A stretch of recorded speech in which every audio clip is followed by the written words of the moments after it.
किसानों के मुद्दों पर जो काला कानून है उसके खिलाफ जो मानव श्रृंखला हम लोग बना रहे हैं उसको तैयारी को लेकर के, दूसरा जो हमारा धन्यवाद यात्रा जो होगा उसको लेकर के हमारी प्रदेश के संगठन में सभी पदाधिकारियों के साथ बैठक हुई और मुख्य वजह आप लोगों को यहाँ बुलाने का ये रहा कि बिहार जो है crime capital of the country होता जा रहा है। बिहार में लगातार अपराध बढ़ते चले जा रहे हैं। कल बड़ा हास्यास्पद था जब मुख्यमंत्री जी की बौखलाहट हम लोगों ने देखा। मजबूर, बेबस, लाचार और बेहद ही कमजोर और थका हुआ मुख्यमंत्री बिहार के जो चोर दरवाजे से बने हैं माननीय नीतीश कुमार जी लग रहे हैं। पत्रकारों के सवाल को लेकर के जो जायज सवाल है कि अपराध क्यों बढ़ा, कब रुकेगा, प्रशासन कोई कार्रवाई क्यों नहीं कर रही है और मुख्यमंत्री का इकबाल खत्म हो गया है, इसको लेकर के मुख्यमंत्री पत्रकारों से ही धमकाने का काम कर रहे हैं। ये कह रहे हैं कि मनोबल जो है आप मत गिराइए पुलिस वालों का। और बिहार में लगातार सरकार जो है, जो बैठे हुए सत्ता में, वो अपराधियों को संरक्षण देने का काम कर रहे हैं। एक आध उदाहरण नहीं है, अनेकों उदाहरण है, चाहे बालिका गृह मुजफ्फरपुर कांड का क्यों ना हो। और मुख्यमंत्री प्रेस विज्ञप्ति जारी करते हैं जब रुपेश सिंह की हत्या होती है कि अपराधी पकड़ा जाए। वो किससे अपील कर रहे हैं? लगातार 16 साल से बिहार के मुख्यमंत्री, गृह डिपार्टमेंट उनके पास, और वो मांग कर रहे हैं। किससे मांग कर रहे हैं? विपक्ष से मांग कर रहे हैं कि अपराधी को पकड़ो। कौन पकड़ेगा अपराधियों को? पूरी तरीके से एनसीआरबी का आंकड़ा वो दे रहे हैं। उनको पता होना चाहिए एनसीआरबी के उन्हीं के आंकड़ों में जो संगीन मसले हैं, हत्या जैसे, अपहरण जैसे, बलात्कार जैसे, बिहार दूसरे और तीसरे नंबर की राज्य में है। हम केवल मात्र सवाल इतना ही पूछना चाहते हैं नीतीश कुमार जी से कि बिहार में अपराध किन कारणों से हो रहा है और कौन कर रहा है। पत्रकार सवाल पूछे तो उनको जानकारी नहीं, वो अज्ञानी हो जाते। विपक्ष सवाल करे तो उनको कोई ज्ञान नहीं रहता। यानी ज्ञान का भंडार और सबसे जो ज्ञानी व्यक्ति हैं वो केवल मुख्यमंत्री ही हैं। आश्चर्य लग रहा है कि वो पूछ रहे हैं कि बताएं कि किसने अपराध किया है, और यही भिक्षा समीक्षा जो करते रहे हैं, पैसे का लेन देन, अधिकारियों का तबादला, इसको लेकर के हम लोगों ने सवाल उठाए हैं कई एक प्लेटफॉर्म पर। आरसीपी टैक्स को लेकर के आज उनके अधिकारी, कमिश्नर हो, डीजीपी हो, कोई फोन नहीं उठाता। और इसलिए हमको लगा कि भाई बीजेपी के लोग सवाल खड़ा कर रहे हैं। किससे सवाल कर रहे हैं? सरकार में बीजेपी है लगातार 16 सालों से। पहली बार प्रदेश का 2 उप मुख्यमंत्री मिला और दोनों एक ही पार्टी के हैं, बीजेपी के हैं। और सवाल किससे पूछ रहे हैं? कौन कार्रवाई करेगा? ये बीजेपी के लोग या नीतीश कुमार जी की पार्टी इन्होंने ही नहीं चूज किया, सेलेक्ट किया, नॉमिनेट किया। यानी बीजेपी खुद अगर सवाल खड़ा कर रही है तो अपने आप पे खड़ा कर रही है और अपने ही सरकार पे कर रही है। यानी आप समझ सकते हैं कि बिहार में कितना अपराध बढ़ गया।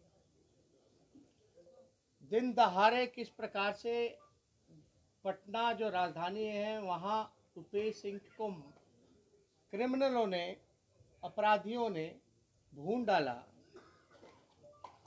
उनकी बेटा 4 साल का है, वो कहते हैं कि हमको बिहार पुलिस पे भरोसा नहीं, सीबीआई जांच होनी चाहिए। आप समझ सकते हैं 4 साल का लड़का जब कहता है बिहार पुलिस पे भरोसा नहीं है, तो आप कल्पना कर सकते हैं कि बिहार पुलिस की स्थिति क्या है। कोई विश्वास नहीं कर रहा। आज हमने कुछ देर पहले एक चिट्ठी लिखी माननीय मुख्यमंत्री जी को और हमने ईमेल कर दिया है। हम चाहेंगे कि इस चिट्ठी को आप लोगों के सामने रखें। लेकिन कौन कौन सी घटनाएं हो रही हैं? मधुबनी में बच्ची का आंख निकाल लिया जाता है, जो गूंगी बहरी बच्ची थी, रेप किया जाता है। मुजफ्फरपुर में आप देखे होंगे कि घर में घुस करके रेप करके जला दिया गया। ऐसे ऐसे अपराध जो हम लोगों ने नहीं देखे। कल हम रुपेश सिंह जी के परिवार से मिलने हम खुद जा रहे हैं छपरा, और कहीं ना कहीं से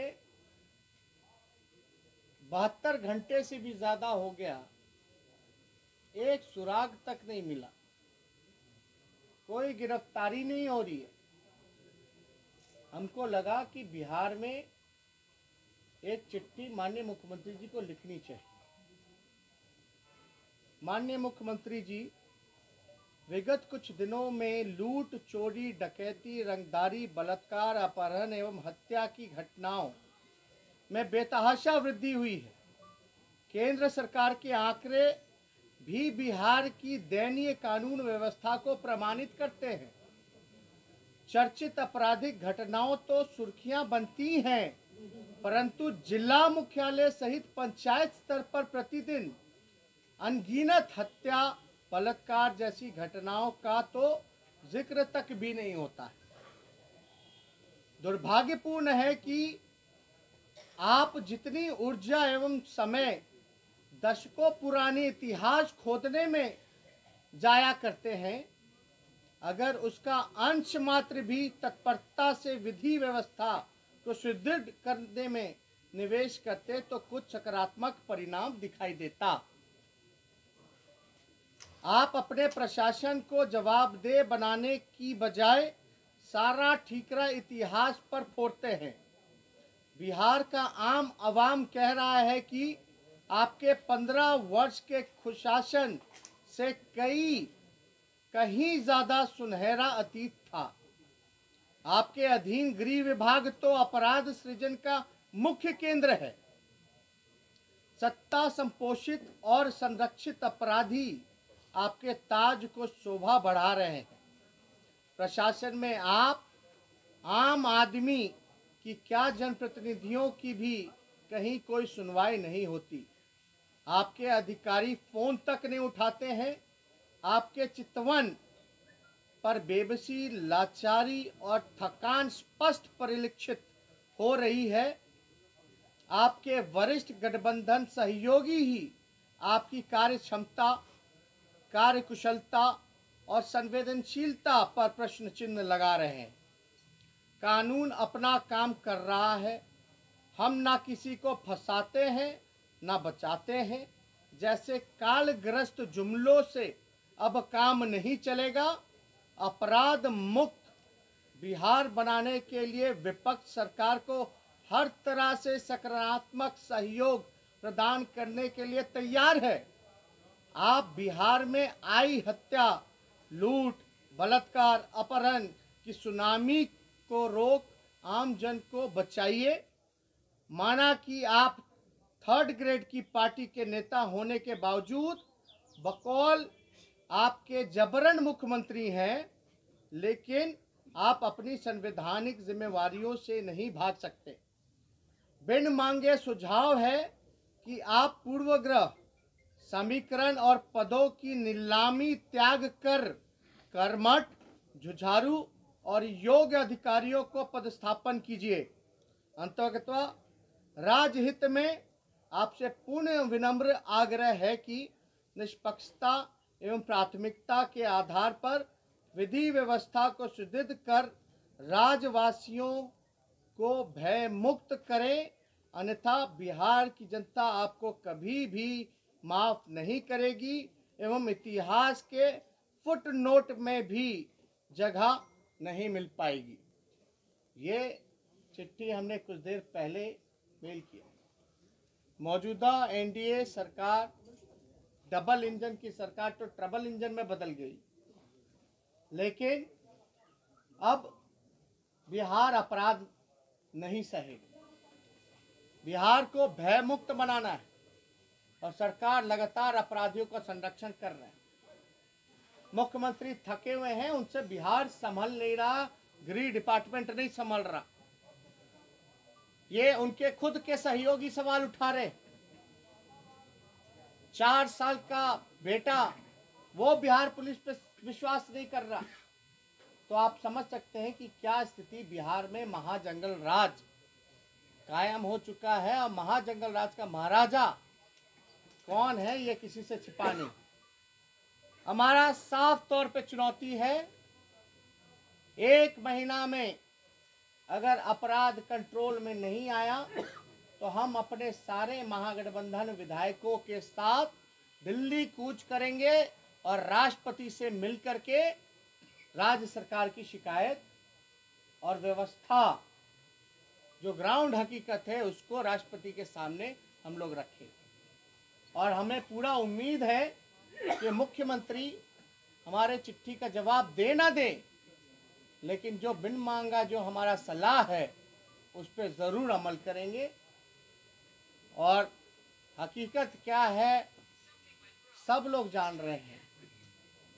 अब तक दुर्भाग्यपूर्ण है, इतनी बड़ी घटना का अंजाम अपराधियों ने दे दिया है और अब तक कोई ठोस कारण निकल करके नहीं आया। यह तो सीधा एक ही मात्र सवाल है, बिहार में क्यों हो रहा है, कौन कर रहा है अपराध? क्या मुख्यमंत्री की इतनी जिम्मेवारी नहीं बनती, नैतिक जिम्मेवारी नहीं बनती कि इन प्रश्नों का जवाब दे? हालांकि आप सब लोग जान रहे हैं कि क्या स्थिति है, कोई जवाब नहीं है। और एक मात्र छोटे एक पत्रकार के सवाल से, छोटा सा सवाल जो पूरा एक पत्रकार नहीं पूरा बिहार पूछ रहा है मुख्यमंत्री से, उसमें इस तरह की बौखलाहट दर्शाता है कि बिहार को एक थका हुआ, बेबस और कमज़ोर मुख्यमंत्री बिहार पे थोपा गया है। तो और कोई आप लोगों का सवाल होगा तो पूछ सकते हैं।